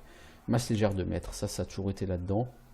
Ça vaut 100 gold, cet arc long composite. Mazette. Sachant que j'ai pas de personnage archer. Une crevisse. Pas mal. C'est ça la breastplate? Non, c'est ça le plastron. Ah, mais il n'y avait pas de crevisse sur la bêta. Il y avait un truc moins bon. Hein. Le plastron, ça vaut aussi du gold. C'est lourd, mais ça vaut du gold. Alors, une clé de gardien qui permet d'ouvrir l'aile nord du manoir. Un loot, un pavois. C'est très lourd. Ça pèse pas, ça rapporte pas grand chose. Donc, il est évident que je ne vais pas le prendre. Mais qu'avons-nous là? Ce coffre est bourré d'or. La solde de la garde, sans doute. Et là, Lindsay qui fait... Eh, on est des héros, pas des voleurs. Alors oui, effectivement, c'est vrai que dans le reste du manoir, on a tout volé. Même dans cette salle, on a tout volé. Je veux dire, hein, on a piqué des armes, des armures, tout. Hein. Aucun état d'âme. Hein. Par contre, là, pour prendre les 200 gold, non, on va pas le faire. Qui a parlé de vol? On met juste leur en lieu sûr. Bon, je veux dire, restons concentrés. On cherche à nous tuer. Hein. Donc on va pas se battre pour savoir si on va voler ce coffre. On va pas voler ce coffre, on va le laisser là. Et ne serait-ce que pour une raison, c'est que c'est l'option que veut Tartuccio. Alors si Tartuccio le veut, on va absolument pas le faire. Il est hors de question qu'on soit d'accord avec Tartuccio. Par principe. Oh, familiar faces. I hope you're not so frightened as to swing at every shadow. It's me, Jaethal. I don't recommend advancing down the hallway, assuming you value your life, of course. There were a few people with me, and you can see what happened to them. Donc nous rencontrons Jaethal, qui sera une inquisitrice, qui nous dit, mais regardez qui voilà. Du calme, pas lieu de s'emballer, c'était que moi, Jaethal. Si vous tenez à la vie, je vous déconseille de vous hasarder dans ce couloir. Je n'étais pas seul. Vous voyez ce qui est arrivé aux autres. Donc ça, c'est le tutoriel pour les pièges.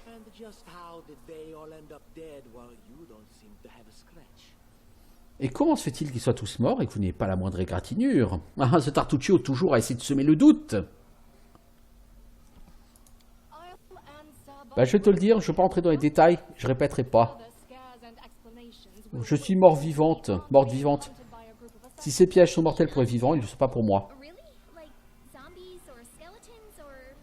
Comment ça, morte vivante? Immortelle? Comme un zombie ou un squelette?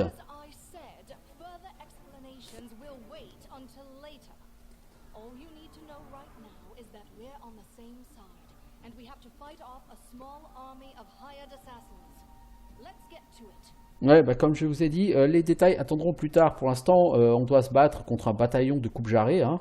Alors, au boulot. Donc, elle, State your desire. inquisiteur. Donc, l'inquisiteur, c'est quelqu'un qui va se battre au corps à corps. Donc, typiquement, pas mal de force, un peu de dex pour avoir la classe d'armure, ça peut être utile. Elle n'a pas de constitution. C'est un mort-vivant, après tout. Intelligence 14, sagesse 16. Donc, on a affaire à quelqu'un qui a quand même de bonnes stats. Du coup, qui va avec une faux. Et donc, au combat, elle a la possibilité de se battre en défensive. Elle apporte des armures légères, maniement des armes courantes. Donc, c'est pas un guerrier non plus. Mais elle a ici des jugements et elle va avoir des sorts. Si on regarde dans son grimoire, elle a 2 sorts, faveur divine. Donc vous avez un bonus au jet d'attaque et de dégâts des armes. Donc entre plus 1 et plus 3. Ça ne touche qu'elle. Et blessure légère. Donc elle peut engendrer un des 8 points de dégâts plus 1 par niveau jusqu'à maximum plus 5. Pour ça, il faut qu'elle fasse un jet de toucher. Je suppose. Les morts-vivants étant animés par l'énergie négative, ce sort leur rend des points de vie, oui, parce qu'elle, comme ça, mort-vivant, si vous lui lancez, je vais y arriver, un sort de soin, vous allez lui faire des dégâts. Si vous voulez la soigner, il faut lui faire un sort de blessure légère. Et c'est un lanceur de sorts spontané, bien sûr. Enfin, bien sûr, comme la majorité des classes de casters, d'ailleurs, sur ce jeu, c'est un lanceur de sorts spontané. Donc, elle n'a pas besoin d'apprendre des sorts chaque jour.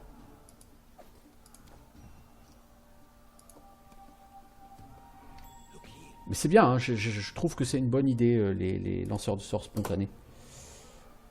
C'est bien d'en avoir vraiment plutôt pas mal. C'est beaucoup plus polyvalent. Alors, 9 XP gagné, merci Lindsay.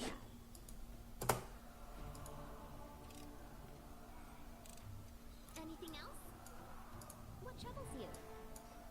Bah, il en reste encore un Lindsay. See something. Bah, vous cliquez sur le piège, hein, elle va tenter de le désarmer. Donc le piège a une difficulté de... une difficulté, ouais, tout court. Et elle fait un jet de compétences doigt de fée. Comparé à la difficulté du piège. Pour savoir si elle réussit à le désarmer. Code de maille. C'est lourd, ça vaut un peu d'argent mais sans plus. Ouais. D'ailleurs, on a trouvé une crevisse. C'est mieux que cette armure d'écaille. Hein, parce que cette armure d'écaille, elle te donne 19 en classe d'armure. Avec la crevisse, tu as une classe d'armure de 21. Et tu restes en encombrement léger en plus. C'est plutôt pas mal pour toi, mon gars.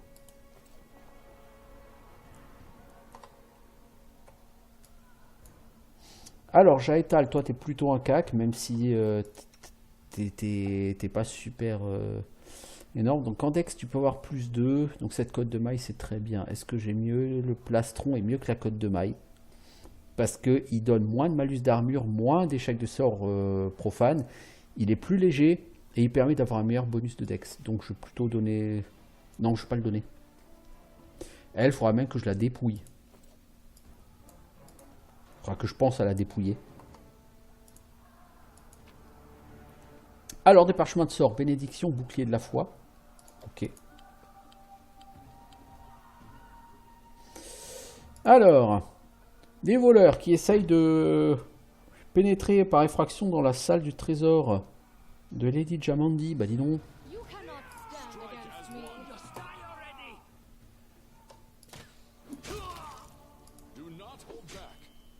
Putain, il a pris 8 points de dégâts, il est pas mort lui. C'est fou ça. Ah maintenant il l'est. Il parle d'une cache secrète étrange. Oui, la cache secrète elle est juste là à côté. On peut pas les looter, les deux vilains, là? Je suis sûr qu'ils ont des potions. Alors, c'est du normal, c'est pas du masterwork. Donc là, on a 2 pièces avec des statues. Et quand vous utilisez certaines statues, ça déplace les autres. Vous voyez, certaines statues ont l'épée vers le bas, d'autres vers le haut.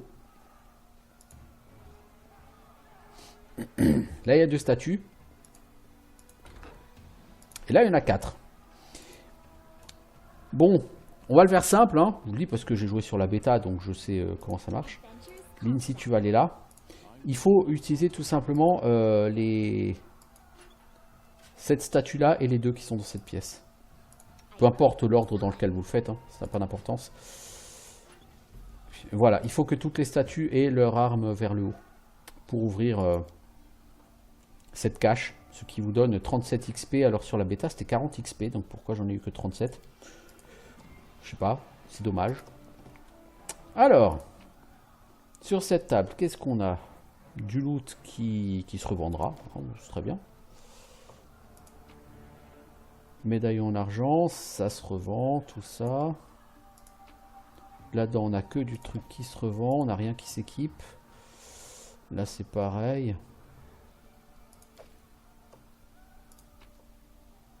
Potion guérison de la cécité, ça peut être très utile parce qu'il me semble qu'il y a 2 ou 3 combats où vous allez être, vous prendre de la cécité quasi à coup sûr. Donc toi, je veux bien que tu prennes cette potion. Et on se met en route.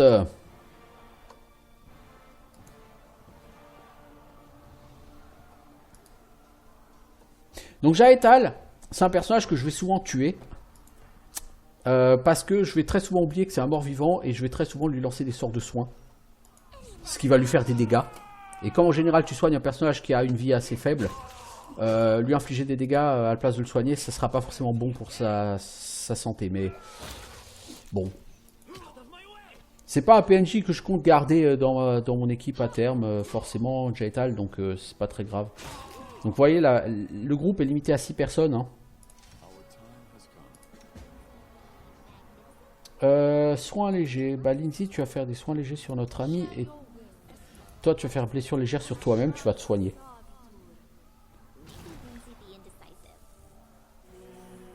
Merci. On récupère des potions de soins, un arc court qui vaut 8 pour 2, ça va, c'est intéressant. J'aime bien les mecs quand ils explosent, ils restent littéralement plus que les os par terre. Alors, un petit nain, Harim. Eh, debout Harim, c'est pas l'heure de dormir.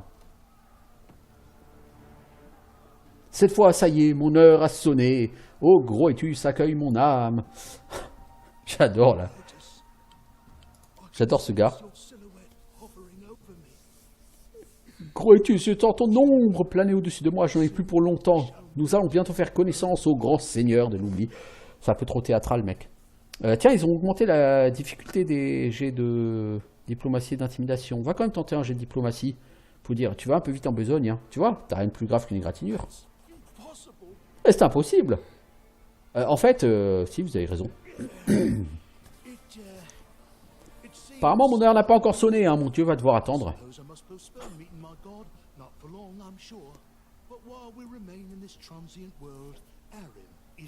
Harim à votre service. Merci Harim. Ah, enfin un prêtre. Donc c'est un prêtre d'alignement loyal. Bon, pardon. Chancier. Ah non, chaotique neutre. Totalement. Ben, les prêtres d'alignement neutre peuvent convertir leur sort. Donc les prêtres, par contre, eux, il faut qu'ils apprennent leur sort. Donc lui, à l'heure actuelle, il a comme sort appris droit au but. Ouais, un sort de domaine, droit au but et protection contre la loi, c'est pas forcément ce que j'aurais pris. Il a bénédiction et imprécation. Alors imprécation, ça donne un malus de moins en jet d'attaque et de sauvegarde contre la terreur. Ça dissipe bénédiction. Et il a un sort de bénédiction qui donne plus 1 au jet de morale, jet d'attaque et jet de sauvegarde contre la terreur. Donc, bénédiction, c'est un sort que j'aime beaucoup utiliser sur les jeux typés Donjons et Dragons, parce que le bonus au jet d'attaque est toujours très utile, surtout à bas niveau. Et effectivement, le jeu nous informe que nous pouvons choisir la formation que nous utilisons. Moi, j'aime bien utiliser des formations...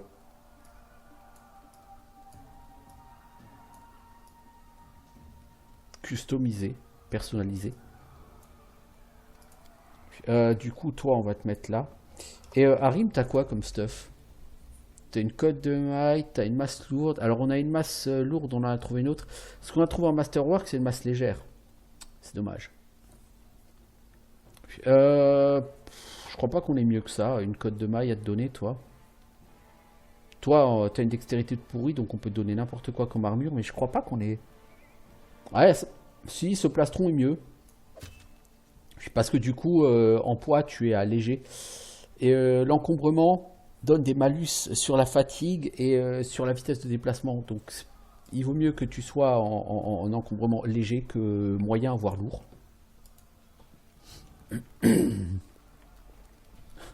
C'est exactement ça, Brousaille. Toi, cherche une hache. Toi, de l'eau. Toi, monte la garde. Les assassins sont toujours par ici quelque part. Bon, tous les invités ne sont pas encore morts. Vous, allez aider Jamandi dans la salle de banquet. J'y cours. Alors, donc ici, on va avoir un moment où on va avoir un moment un peu Pillars of Eternity, c'est-à-dire que c'est un texte qui va nous permettre de gérer cette scène. Alors, qu'allons-nous faire pour traverser ce feu? D'abord, on se verse des seaux d'eau sur la tête.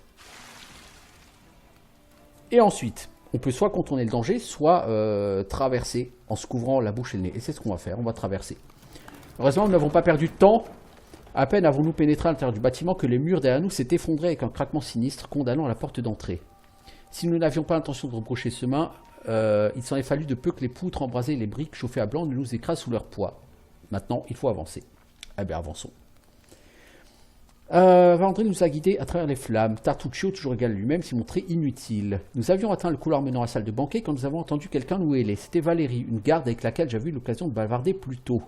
J'avais toujours été ébloui par sa beauté. Là, on aurait dit une apparition vengeresse au milieu des flammes, une déesse guerrière. Elle tenait un garde grièvement brûlé entre la vie et la mort. Il y en a deux autres, a-t-elle crié en passant devant nous. Ils sont blessés, aidez-moi à les sortir de là. Eh ben avec l'athlétisme, on va essayer de voler au secours des gardes piégés par les flammes. Nous avons échoué. Les poumons remplis de fumée, nous sommes brûlés plus d'une fois avant d'éloigner les pauvres bougres du brasier. Alors seulement Valérie s'est interrompue avant de dire « Merci, votre geste vous honore. Plus un instant à perdre, Tamaldori est en danger. » Alors du coup, on n'a pas eu d'XP pour le G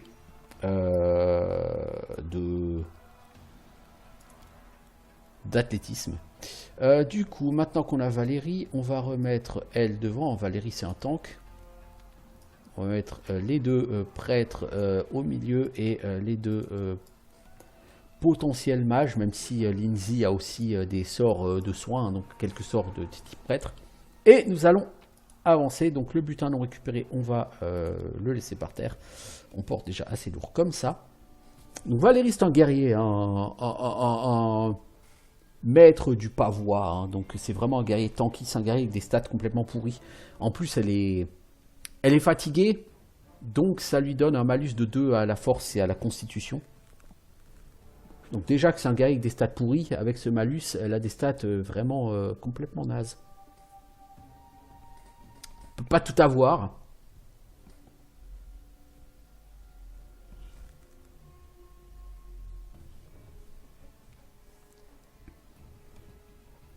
Bon, vraiment des temps de chargement extrêmement longs. C'est étonnant qu'ils soient aussi longs. Et voilà Jamandi Aldori qui se bat contre le géant pendant que les assassins sont à l'extérieur de cette bulle. Et nous, on a pour objectif d'aller tuer ces fameux assassins. Donc qu'est-ce qu'on va faire? On va commencer, puisqu'on a des persos quand même salement blessés, salement fatigués. On va bénir tout le monde. Et Lindsay, toi, tu vas nous lancer une inspiration. Inspiration vaillante, ça donne des bonus. Contre les effets de terreur, le charme et plus 100 au jet d'attaque et de dégâts. Pourquoi? Parce que ces gens vont nous balancer du fear. Donc se buffer contre la peur, c'est bien. Waouh! Ah, ça frise quand même là.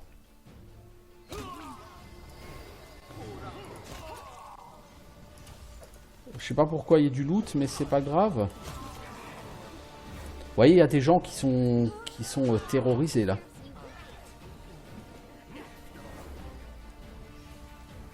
Oh là, c'est freeze,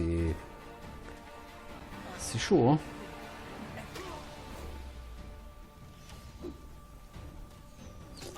Jaetal, peux pas faire une...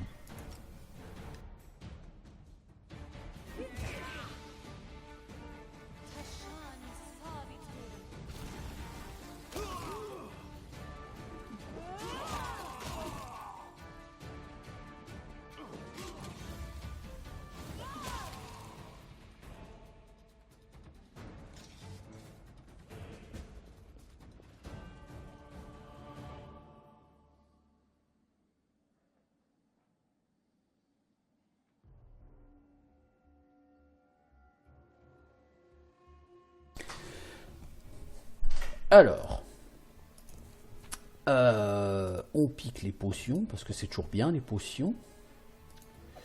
Et ici on a des bracelets non identifiés, mais qu'on va identifier parce que c'est bien. On peut prendre les arcs d'ailleurs en passant.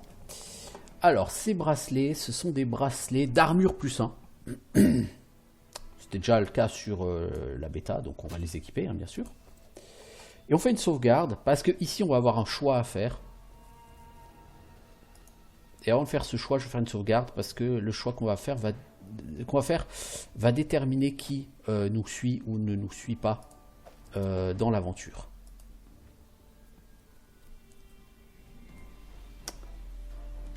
Thank you for your valor and bravery. The enemy was strong, but you were stronger, and that means I made the right choice. Just as I thought, there were worthy leaders among you.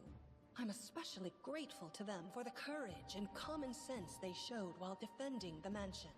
But this attack means we have even less time than I thought. Someone already knows of our plans and is acting against us. You'll begin your expedition immediately. Donc, merci pour votre courage et votre vaillance. L'ennemi s'est montré redoutable, vous l'étiez encore plus. En particulier, Tartuccio et Valandril ont fait preuve de qualité de chef. Je les remercie pour leur bravoure et leur vivacité d'esprit. Mais le temps presse, il va falloir partir tout de suite. Lady Aldori, please, I know who arranged this attack. The vile king of Pitax, Irovetti. What's more, I know who among us works for him. Hey, you! Show everyone the ring you're wearing. You think I wouldn't recognize Irovetti's seal? That's why he wasn't killed. Ouais. Alors, quand j'ai rencontré Tartuccio, j'ai oublié que Tartuccio m'a donné une bague. Donc c'est une bague qui donne plus en classe d'armure. Je ne l'ai pas équipée. Mais Tartuccio nous dit c'est le roi de Pitax, Irovetti, qui est derrière cette attaque. Un de ses agents a infiltré nos rangs et je sais que c'est Valandril. Vous voyez, il porte cette bague, c'est le sceau de Pitax. Je le reconnaîtrai entre mille. C'est pour ça qu'il n'a pas été tué. Donc je vais faire un test d'érudition monde et je vais dire j'ai aucun lien avec le Pitax, mais Tartuccio vient de là-bas, hein, c'est évident. Son nom, son accent, ses vêtements, qui ressemblent plus à un espion, selon vous. Sans doute, oui. Mais ce n'est pas une preuve suffisante. Il y a un espion parmi nous. Mais qui?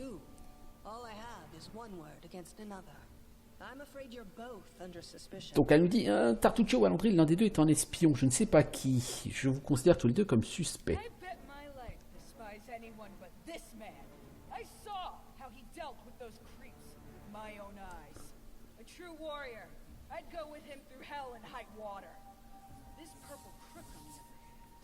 Donc Amiri nous dit, c'est pas Valandril l'espion. Eh ben, j'en mettrai ma main au feu. J'ai vu comment Valandril s'est occupé de cette vermine. C'est un vrai guerrier, je le suivrai jusqu'au bout du monde. Par contre, cette espèce de canaille violette, elle crache par terre. Ça, c'est une bouille de traître, ça se voit dans ses yeux. Alors.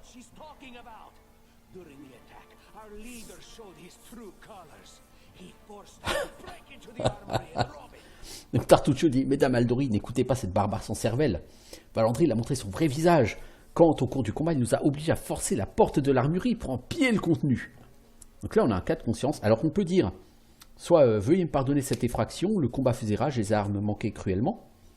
Ou l'ennemi nous assaille de toutes parts, il nous fallait des armes, on n'avait pas le temps de demander la permission. Et je prends celle-là, la chaotique neutre. On n'a pas le temps de demander la permission. Hein. Au vu des circonstances exceptionnelles, c'est tout à fait compréhensible. Donc on a réussi un test de diplomatie, donc ça donne un petit peu d'XP. N'est-ce pas de la folie que de prendre le temps face à une mort certaine de se demander si on viole ou non la loi? Valandril a agi avec sagesse. Donc ça veut dire que Harim va venir avec nous. Par contre, Valérie, elle elle ne viendra pas avec nous parce qu'elle nous dit vous êtes arrogé des prérogatives infondées. Vous méprisez l'autorité. Comment pouvez-vous espérer imposer votre loi? Parlons de son comportement juste avant que nous arrivions ici. Ça fait que vous étiez retranché ici. Mais il a pris son temps, il s'est arrêté pour sauver vos gens des flammes alors que les gardes avaient la situation en main.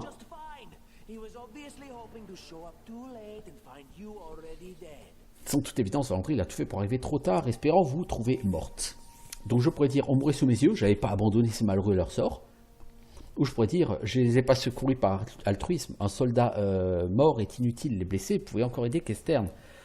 Alors je vais essayer de prendre le neutre bon. C'était un échec. Votre devoir était ici. J'ai lu mon témoin, je prie pour n'avoir jamais à prendre une telle décision, mais Valandry l'agit dignement en chef. Jaetal, elle nous dit, tout chef sait où vont ses priorités. On ne risque pas la vie d'un allié pour sauver un serviteur. However, the risk of entrusting the whole affair to a spy is too great. Here's what we'll do. Lady Aldori, most of those who were to set off for the stolen lands have been killed. Donc, du coup, Lady Aldori nous dit que comme elle ne sait pas qui est le traître, elle va envoyer 2 groupes.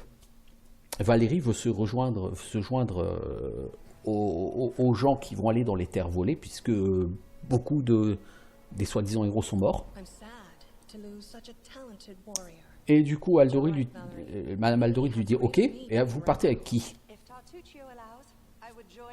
Je rejoindrai Tartuccio. Je n'apprécie pas les fortes têtes. Ça ne me dérange pas. Parce que de toute façon, je ne la veux pas dans mon groupe, elle. Et moi, je dois avouer qu'il me plaît notre Valandril. À quoi bon respecter les lois quand tout le monde est en proie au chaos et que la mort peut frapper?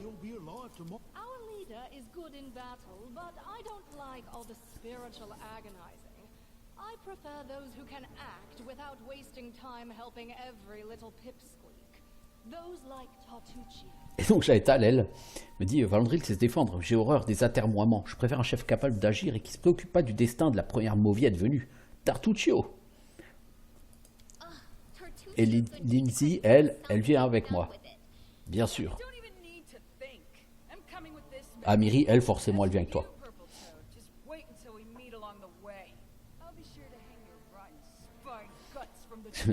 L'ignoble crapaud violet qu'il m'écoute attentivement. Si nos chemins se croisent à nouveau, je le pendrai à un arbre avec ses propres tripes. To avoid unnecessary conflict on the road, you'll each take a different route to the stolen lands. Tartuccio's team will go through Navacta's crossing. The garrison commandant will provide him all the help he needs. You will take your team to Oleg Leviton's trading post. He's been complaining about the Stag Lord's bandits for a while now. There, you'll be provided with all the necessary travel supplies. Alors, entendu, les compagnies sont formées. Afin d'éviter tout conflit inutile, vous emprunterez des itinéraires différents pour les terres volées. L'expédition de Tartuccio passera par le gué de Nivacta. Le commandant de la garnison là-bas lui fournira toute l'aide nécessaire. Quant à Valandril, il mènera son groupe jusqu'au comptoir d'Oleg Leviton, qui se plaint bruyamment de la présence des brigands du Seigneur Serre depuis trop longtemps. On vous y remettra le ravitaillement nécessaire à la poursuite de votre mission. On nous donne du matériel du campement pour 4 personnes et un parchemin de rappel à vie personnalisé. J'aimerais vous croire, Valandril, je sais combien les espions et traîtres savent se montrer convaincants.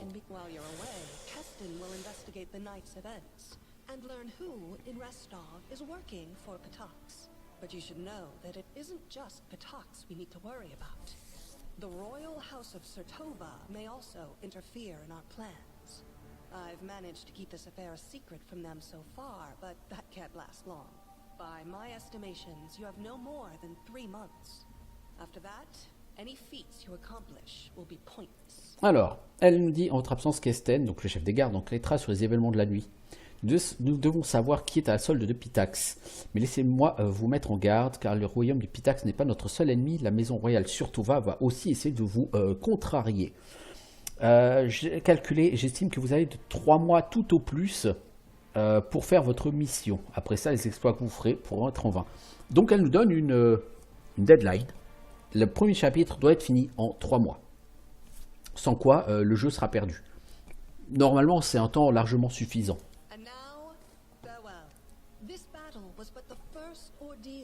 along your path, and you overcame it as true champions of Restall. May the obstacles that follow also fall to your feet. Fear nothing, my friends, and return victorious. Voilà, je vous dis au revoir. Cette escarmouche n'était que la première d'une longue série d'épreuves. Vous en avez triomphé comme les champions de Restov que vous êtes. Puissiez-vous franchir les obstacles qui se dresseront devant vous, allez sans peur. Bien. Et bah donc la première partie du jeu est faite. Moi je vais m'arrêter là. Je verrai quand je reprendrai un enregistrement, une diffusion. Et donc notre groupe va se composer des 4 personnes de base que je veux garder. Donc Harim, Lindsay et enfin 3 personnes en plus de mon personnage. Donc, Harim, Lindsay et Amiri. Juste regarder un truc rapidement. J'ai 500 gold. Si je revends tout, je suis pas sûr de pouvoir faire grand chose avec ça. Toi, je t'équipe déjà ça. Je vais te donner une potion. Je peux t'en donner 2. Toi, Amiri, t'as rien. Je peux te donner ça. Je suis pas sûr qu'en revendant ça, quoi que la Masterwork, elle peut valoir un peu d'argent. Je sais pas si j'aurai les 2000 pièces d'or. Je pense pas. Et puis j'ai oublié de virer le stuff de Jaital et de Valérie. Bon, peu importe. Vous voyez, c'est le cadeau de Tartuccio, là encore là. Du coup, je vais le mettre quand même parce que bon, en plus c'est en classe d'armure, j'ai aucune raison de cracher dessus. Ah mais, attendez. Si, il est bien pris en compte. Ok. Bon, on verra bien. Quoi qu'il en soit, moi je m'arrête ici. Je sais pas quand je reprendrai, donc pour un live stream. Et je vous dis donc à bientôt pour la suite des aventures de notre groupe de personnages dans les terres volées.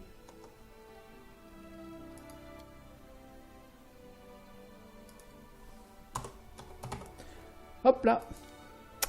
Salut tout le monde.